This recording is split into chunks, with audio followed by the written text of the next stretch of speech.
강한 회사의 교과서. 저자 고야마 노보루. 역자 김수환. 출판사 중앙북스. 예전에 혼창통이란 책을 읽고 많은 도전이 되었다. 기업이 성공하려면, 기업이 100년 이상 지속되는 기업이 되려면 창, 통이 있어야 한다. 즉 기업 정신, 즉 이념이 있어야 하고, 이념을 이룰 수 있는 능력이 있어야 하고, 이 정신 및 기술이 통할 수 있도록 소통해야 한다는 것이다. 그런데 이 책은 기업의 성공에 있어서 좀 더 세밀한 부분을 다루고 있는 것 같다.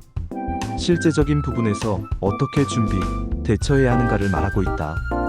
저자는 주식회사 무사시노라는 기업 컨설팅 회사를 설립하고 500개 기업을 컨설팅하여 한 회사도 도산하지 않고 살려낸 기적을 이룬 사장 고야마 노보루다. 실패율 0의 기업 살리는 노하우를 전수해보자. 과거에는 회사들이 경합의 시대였다. 즉 여러 회사들이 서로 존재하면서 누가 잘하나 정도의 경합을 벌일 수 있었다. 그러나 이제는 경쟁의 시대, 즉 여러 기업 중 하나만 살아남는 시대가 된 것이다. 회사는 숫자가 모든 것을 말한다. 동기는 불순해도 좋다고 한다. 라이벌을 이기지 못하면 숫자를 늘릴 수 없다고 한다. 강한 회사에는 강한 시스템이 있다. 따라서 회사는 수치상으로 성과가 나타나고 있는 업무만 선택한다. 인간의 감정을 이해하고 그에 근거한 시스템을 만들어낸다.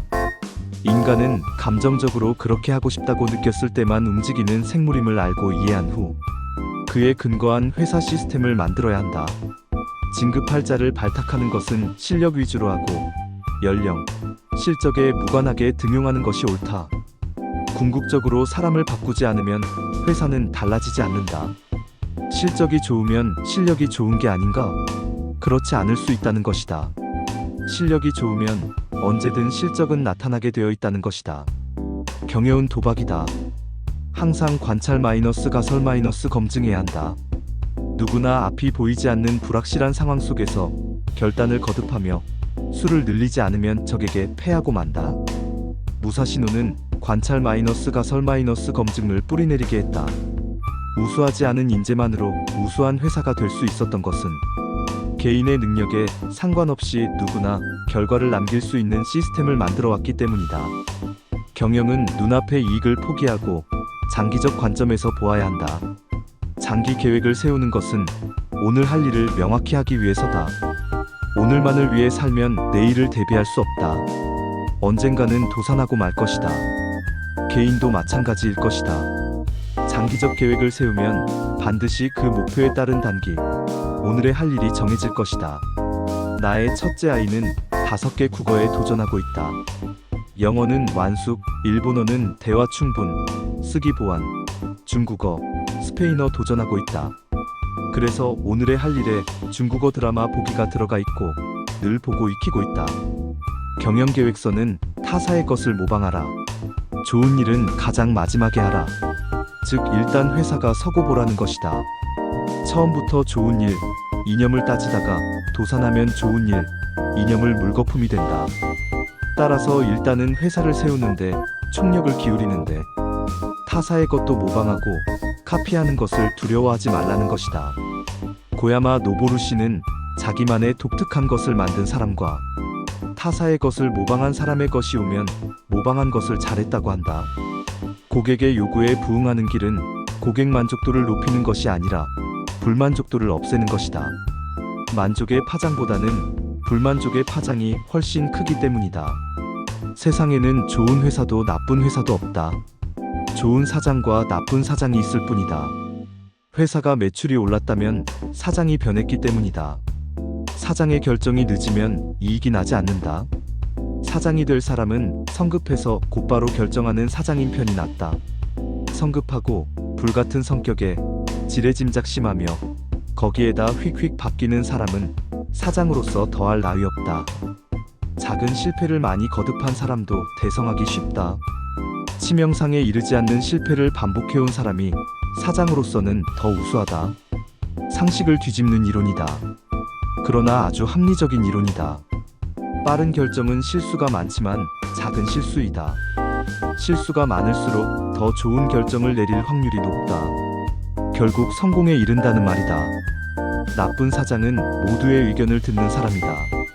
리스크를 감수하지 않으려는 사람도 사장으로서 부적합하다. 사람들은 손해를 보기 싫어한다. 리스크를 지지 않고 이득만 얻으려고 하는 것이다. 그러나 새로운 일을 하면 당연히 잃을 것이 많다. 그러나 바꾸어 말하면 잃을 것이 크므로 얻을 수 있는 것도 크다. 상품의 차이가 없다면 사람으로 차이를 만들어라. 중소기업은 사원 교육만이 흑자로 가는 길이다. 태도가 불손한 사람에게 상품을 사려 하지 않는 것이 고객의 심리다.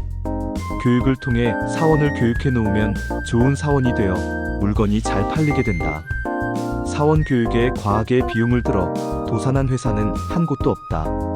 사람은 실패해서 쓴말을 보지 않으면 배우지 못한다. 머리가 아니라 몸으로 가르쳐야 한다. 회사 사장이 신입사원 교육에서 안심하고 실패를 거듭하라고 거듭 실패해서 회사에 쉼없이 손해를 끼쳐달라고 주문했다고 한다. 참으로 기발한 사장이다. 이런 회사에서 일하는 사원들이 얼마나 열정적으로 일할 것이라는 것은 자명한 사실이다. 사람에게 일을 배정하지 말고 일에 사람을 배정하라. 한 사람이 한 업무에 집중하다 보면 그 사람이 떠날 때 곤란을 겪고 부정이 싹틀 수 있다. 우수한 인재와 유능한 사원은 다르다. 업무에서 요구되는 것은 이역력이 아니라 판단력이다. 내가 읽고 있는 스펙이라는 거짓말에서도 같은 말을 하고 있다. 좋은 스펙은 쌓았지만 실제 업무 능력은 없는 경우가 너무 많다는 것이다. 아침 30분 청소로 인재 교육과 조직 개선, 두 마리 토끼를 잡는다. 나도 사무실 아침 청소를 통해서 분위기를 살려야겠다. 사원 교육이 불충분하면 톱다운 방식으로 경영하고 사원이 성장하면 바텀업으로 전환하라. 나도 우리 직원들이 많이 성장한 것 같다. 이젠 바텀업으로 전환할 때다. 회의 발언은 현장과 가까운 하급자부터 사장은 철저히 듣기만 한다. 노력하거나 말거나 상여금이 오르지 않는다면 노력하지 않는 사원이 정상이다. 반드시 대가를 지불해야 한다. 먼저 임의로 경상이익을 정하고 그 매출과 경비를 역산해서 뽑는 것이 올바른 경영이다. 나도 1년 지출을 잡고 그 다음에 수입을 잡는다. 그런데 사람들은 먼저 수입을 예산하고 그에 따른 지출을 잡아야 한다니 늘 제자리 걸음이 아닌가? 참으로 한탄스럽다. 무대출 경영은 있을 수 없다. 은행에서 계속 돈을 빌려라. 이자가 싼 은행보다는 많이 대출해주는 은행을 택하라. 적극적 경영의 표본이다.